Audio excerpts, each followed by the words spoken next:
Hello guys, good morning. Karon maghimo na sad ko og pagkaon sa akong apo.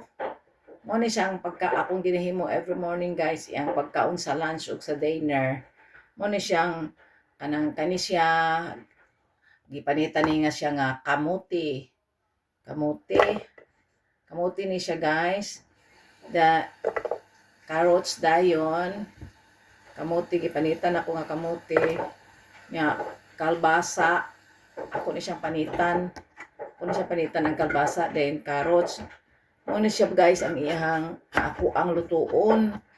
Nya, kaon naman siya og say isagon ako sa nilugaw, say kanira jud guys. Nya, kanan mo kaon naman pud siya rice kay ako na siyang ganawa ng pagkaon og rice kay para pag uli na mo sa Pilipinas ang akong apo, ang akong anak dili na maglisod pagpakaon kanang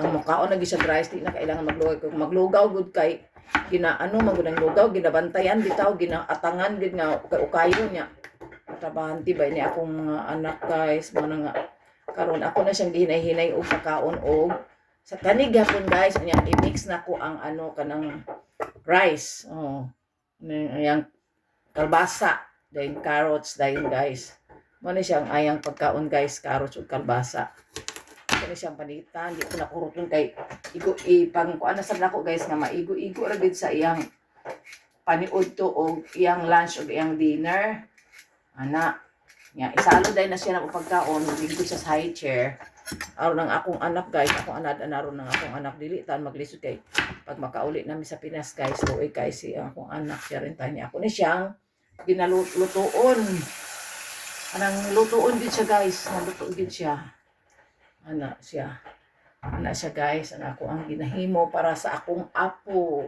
Salamat guys sa inyong pagtan-aw. Hinaut mayo ang inyong nga adlaw. Have a nice day everyone.